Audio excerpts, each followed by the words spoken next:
هنالك احتمالية بأن تصبح المتحورة دلتا نوع جديد ومستقل من فيروس كورونا يختلف تماما عن النوع الأصلي، والسبب هو أن هذه المتحورة تتميز وتعمل بطريقة مختلفة عن سلالات كورونا السابقة. المتحورة دلتا تحتوي على 3 تحورات في بروتين الشوكة على الأقل، وتحديدا في مجال الربط في مستقبلات خلايا جسمك، وهاي التحورات بتساعد الفيروس يلتصق بالخلية بفاعلية أكبر والدخول إليها بشكل أسهل وأسرع من فيروس كورونا الأصلي، بالإضافة لأنها بتساعده يتفادى جهاز المناعة بشكل أفضل. المتحورة دلتا سببت ارتفاع حالات الكورونا في الولايات المتحدة ب3 أضعاف، بالإضافة لارتفاع نسبة الوفيات والدخول إلى المستشفيات بالمقارنة مع الفيروس الأصلي. وبما أنها بدأت بالانتشار في دول مختلفة بالوطن العربي، قررنا الشرح وزيادة التوعية عنها وعن خطورتها حتى تكونوا على دراية كاملة بها. سرعة انتشار المتحورة دلتا وصلت حسب التقديرات إلى 60% أكثر من فيروس كورونا الأصلي،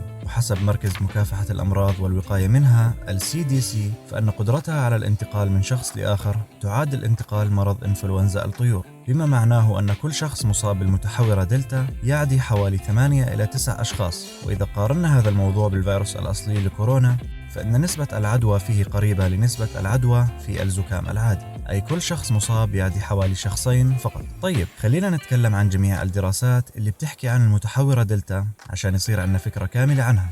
دراسة أجريت على المصابين بالمتحورة دلتا تقول بأن الأشخاص الذين تلقوا لقاح كورونا وأصيبوا بالمتحورة دلتا لديهم كمية قريبة من الفيروس مع الأشخاص الغير ملقحين، لكن هذا الأمر لا يعني أن الذين تلقوا اللقاح لم يستفيدوا من اللقاح، بالعكس الأعراض لديهم كانت أقل بكثير، ولكن نسبة نقل العدوى لديهم كانت قريبة بسبب كمية الحمولة الفيروسية الكبيرة التي تنتجها المتحورة دلتا داخل الجسم. ولهذا السبب نسمع كثيرا ضرورة ارتداء الكمامة حتى للأشخاص الذين تلقوا اللقاح والذين لا يعانون من أي أعراض.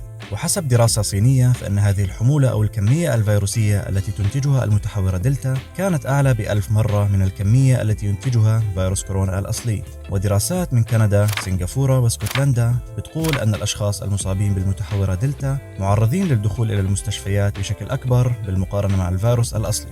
ولكن رغم هالدراسات كلها ما في أي دراسة دقيقة ومتخصصة أجريت للمقارنة المباشرة بين المتحورة دلتا وفيروس كورونا الأصلي من ناحية الأشخاص غير الملقحين الأكثر عرضة للوفاة في حال الإصابة بأي منهما.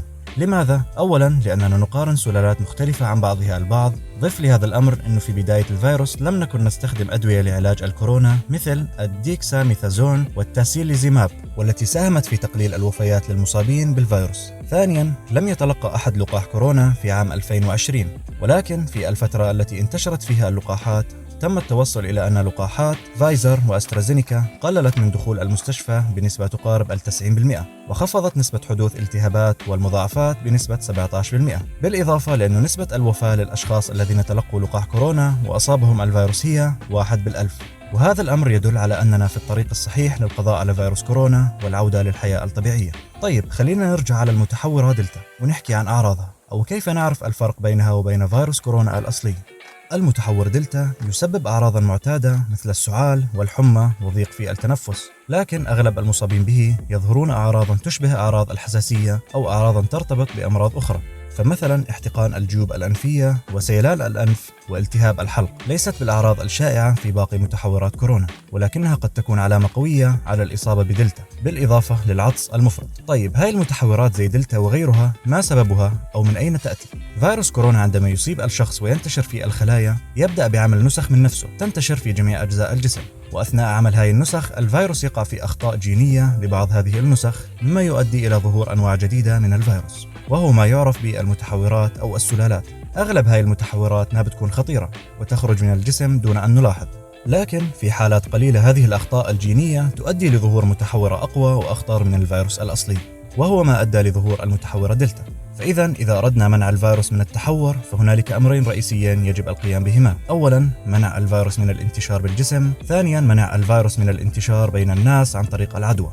ولهذا فإن الأهداف الرئيسية من لقاحات كورونا هي منع هذين الشيئين من الحصول، وبالتالي منع تطور الفيروس. نتمنى تكونوا استفدتوا من المقطع، ونتمنى الصحة والسلامة للجميع. ما تنسوا اللايك والاشتراك بالقناة وتفعيل زر الجرس لحتى ما يفوتكوا أي موضوع جديد بخص صحتكم، وشكرا لكم.